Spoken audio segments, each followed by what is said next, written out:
Olá pessoal, tudo bem com vocês? O meu nome é Ednardo, sejam todos bem-vindos ao canal de Milhão ao Milhão. Aqui nós falamos sobre investimentos, mudança de mentalidade, construção de patrimônio, objetivando um dia alcançarmos a tão sonhada liberdade financeira e assim vivermos de renda passiva. E no vídeo de hoje nós iremos falar sobre o fundo imobiliário VGHF11. Sim, vou trazer para vocês a minha decisão. Gente, eu não aguentei a pressão. Pulei fora, pulei do barco, joguei a toalha. E neste vídeo vou mostrar para vocês, através dos relatórios, o que me motivou a tomar tal decisão. Bem, pessoal, aqui na minha carteira de milhão, dentro de lançamentos, consultando o VGHF11, vejam que eu iniciei minhas compras neste fundo imobiliário em janeiro de 2023, quando eu iniciei comprando 77 cotas. E assim vim comprando mês após mês. Porém, como todos nós sabemos, o VGHF11 não para de cair. E antes que eu viesse a ter um prejuízo maior, chegou o dia 6 de maio de 2026, eu vendi todas as minhas 1.607 cotas a um preço médio de R$ 6,15. E o resultado disso é o que vemos aqui nesta tela. Comprei a R$ 8,30, esse foi o meu ticket médio. Eu investi num total R$ 13.338,10 e vendi todas as 1.607 cotas a R$ 9.883,05, realizando ou assumindo um prejuízo de R$ 3.455,05. Porém, pessoal, ao longo dos anos, ou seja, de 2023, janeiro de 23 até maio de 2026, eu recebi dividendos ou proventos do VGHF. Então, vou incluir o valor aqui nesta conta. Eu comprei, iniciei as compras em janeiro de 23, logo não recebi provento algum, mas em fevereiro de 2023 eu já recebi R$ 7,70, assim como recebi no último mês, ou seja, no mês que nós estamos, em maio, R$ 112,49. Então, no total, eu recebi R$ 3.283,26 de dividendos ao longo de todo o período em que eu obtive em minha carteira o VGHF11. Então, trazendo para cá o valor dos dividendos, veja que isso ameniza um pouco o meu prejuízo. No final, se eu incluir os dividendos na conta, o meu prejuízo foi de apenas R$ 171,79. Pessoal, isso aqui não é consolo, não é conforto. Eu estou trazendo estes números, ou seja, isso aqui é fato, para que diante dos erros, diante do que não deu certo, a gente tire lições e aprenda a investir melhor, para que não venhamos a cair de novo numa situação semelhante a essa, que quem está alocado em VGHF11 hoje está sujeito a passar. Afinal, o que aconteceu com o VGHF11 para que ele chegasse nesta triste situação em que se encontra no dia de hoje? Pessoal, e para nós entendermos o que está acontecendo, ou o que aconteceu ao longo deste período, janeiro de 23 até maio de 2026, com o VGHF11, eu acessei aqui o site da Valora e peguei aqui os relatórios da gestão de quando eu iniciei os meus investimentos neste fundo imobiliário, ou seja, eu peguei esse aqui, janeiro de 2023, e peguei também o último relatório, que é o de março de 2026. Então aqui estão os dois relatórios, um do lado do outro. Aqui eu tenho janeiro de 2023 e aqui eu tenho março de 2026. Veja que lá em janeiro de 2023, o fundo possuía 723 milhões investidos. Esse valor estava investido em 92 ativos e nesta época aqui ele distribuía 10 centavos por cota como proventos. Quando nós olhamos aqui o março de 2026, veja que o fundo passou de 92 ativos para 138 e o seu patrimônio dobrou, indo de pouco mais de 700 milhões para 1.463,2 milhões. No entanto, mesmo havendo crescido em patrimônio e em quantidade de ativos, os proventos entregues são menores do que há mais de 3 anos atrás, quando ele entregou 10 centavos em janeiro de 23 e atualmente, como todos nós sabemos, ele vem entregando 7 centavos por cota. Quando nós olhamos aqui os ativos, pessoal, especialmente aqui nos fundos imobiliários, que o VGHF11 investe, uma reclamação recorrente dos cotistas deste fundo é o fato da gestão investir em ativos que pertencem a ela mesma. Por exemplo, aqui o Valora CRI, o VG11 recebíveis. Em 2026, ela investe em um fundo que pertence a ela mesma. Mas isso já acontecia em 2023. Por exemplo, aqui, o mesmo fundo imobiliário, VG11 de recebíveis, já estava na carteira do VGHF11. Então, este não é o maior dos problemas deste fundo imobiliário. Quem entrou nele neste período aqui, como eu havia entrado, já sabia que ele fazia isso. Para nós termos uma visão assim lado a lado, além de ficarmos consultando os relatórios, eu trouxe as informações aqui para dentro do Excel. Então, janeiro de 23, o VGHF11 possuía 92 ativos, distribuía 10 centavos por cota e tinha 225.496 cotistas. Agora, conforme o relatório de março de 2026,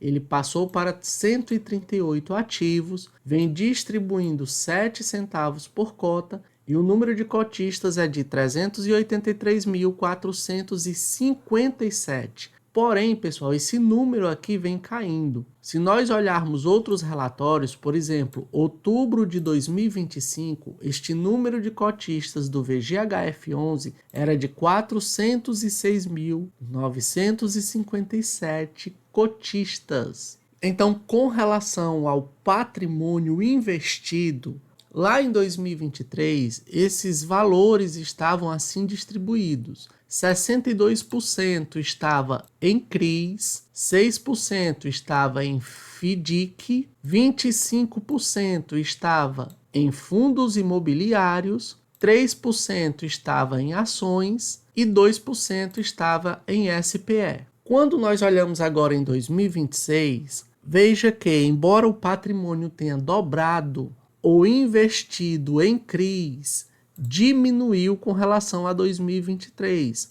Ele saiu de 62% para 27%. O valor investido em FDICs também diminuiu. O valor em FIIs aumentou, ou seja, em 2023 ele só representava 25% e agora ele representa 56% da carteira. E esse valor investido nos fundos imobiliários agora em 2026 é mais da metade do patrimônio do fundo imobiliário que está investido em outros fundos imobiliários. Hoje o VGHF11 tem menos de 1% investido em ações e os SPEs saltaram para 14%, onde em 2023 eram apenas 2%. Descendo aqui um pouco mais, pessoal, nós vemos as receitas. Então veja que com 700 milhões em janeiro de 2023, o VGHF11 recebia como receita dos CRIs mais de 6 milhões, meio milhão dos FDICs,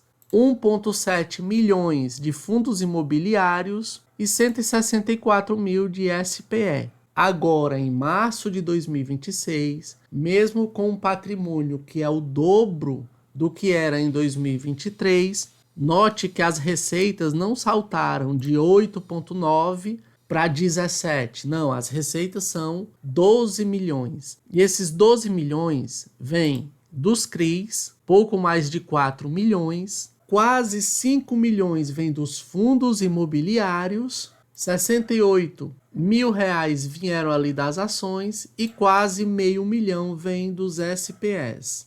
Note aqui, pessoal, com relação ao resultado dos FIIs, que mesmo ele sendo o valor investido mais que o dobro dos CRIs, o resultado que ele entrega é pouco maior do que o valor dos CRIs. Então aqui está inversamente proporcional. Mais dinheiro investido, ou seja, mais que o dobro, não significa que o retorno é o dobro. E ainda com relação à composição das receitas, lá em 2023, o fundo negociou ações e ativos de liquidez. Foram ativos que os seus contratos venciam e entravam ali como liquidez. Veja que em 2026 nós temos aqui CRIs, fundos imobiliários e ativos de liquidez também nas negociações. Aqui já nos chama a atenção o valor de mais de 2 milhões de negociações em fundos imobiliários, ou seja, deste patrimônio todo que está investido nos fundos imobiliários que não estão entregando tanta renda, a gestora está realizando vendas de fundos imobiliários, possivelmente para compor esta receita e manter os 7 centavos que ela vem pagando. Veja que só o que é recebido já não é o suficiente. É necessário aumentar aqui as negociações. Quando descemos aqui mais um pouco, pessoal, nós temos as despesas e os resultados finais. Nós observamos que o futuro do VGHF11 é, no mínimo, muito desafiador. Veja que lá em janeiro de 2023, ele obteve um resultado de pouco mais de 7 milhões e distribuiu 7,2 milhões. Ednardo, então, já em 2023, ele distribuía além daquilo que tinha a distribuir. Não tem nada errado com isso, pessoal, quando o fundo tem reservas, quando ele tem caixa para fazer isso. Quando nós olhamos agora em 2026, ele distribuiu 1,2 milhão a mais do que ele fez como resultado. E aí é que está o problema. Ele está usando dinheiro do caixa para manter os 7 centavos. Quando descemos aqui mais um pouco, nós vemos que lá em 2023, o VGHF11 tinha um resultado acumulado em janeiro de mais de $500 mil. Ednardo, mas hoje o resultado acumulado é de quase 1 milhão. Então, Ednardo, onde está o grande problema? E quando voltamos aqui aos relatórios, pessoal, vejam aqui o histórico, novembro de 22, dezembro de 22 e janeiro de 22. Quando descemos aqui mais um pouco, veja que o VGHF11, em novembro de 22, distribuiu um valor um pouco menor do que ele tinha disponível para distribuir. Isso em novembro. Quando foi dezembro, aconteceu o mesmo, embora ele tenha baixado aqui de 10 centavos para 9 centavos. Mas observe que ele fez caixa. Quando chegamos em janeiro de 2023, ele tinha disponível para distribuir pouco mais de 7 milhões e ele usou o caixa para continuar pagando os 10 centavos. Agora, quando olhamos o relatório de 2026, onde ele vem pagando os 7 centavos, veja que em janeiro de 23, ele distribuiu um pouco menos do que ele tinha disponível para distribuir. Quando foi em fevereiro de 26, ele já começou a usar o que ele tinha de gordura ou de reserva. E agora, em março, este valor que ele precisou pegar da reserva foi de mais de 1,2 milhão para manter o patamar de 7 centavos. No entanto, pessoal, o que preocupa é isso aqui. Veja que em novembro de 22 ele tinha uma reserva de 527 mil, passou para 883 mil em dezembro de 22 e chegou a uma reserva em janeiro de 23 de 654 mil. Então veja que em dado momento ela subia, em dado momento ela diminuía, mas os valores eram ali meio que controlados. Quando nós olhamos o relatório atual referente a março de 2026, na parte de resultados acumulados a distribuir, veja que em janeiro este resultado era de mais de 2,4 milhões. Em fevereiro ele caiu para 2,1 milhões e agora em março ficou em 966 mil reais. Porque deste valor que ele tinha aqui de reserva, ele pegou 1,2 para continuar entregando esses 7 centavos. Se ele necessitar novamente de 1,2, veja que aqui no resultado a distribuir, ele já não tem esse saldo. O que pode acontecer é de que ou ele faz milagre nas negociações, diminuindo os valores investidos para poder fazer caixa, entregar para os cotistas, ou este valor de 7 centavos não será mantido para os próximos meses.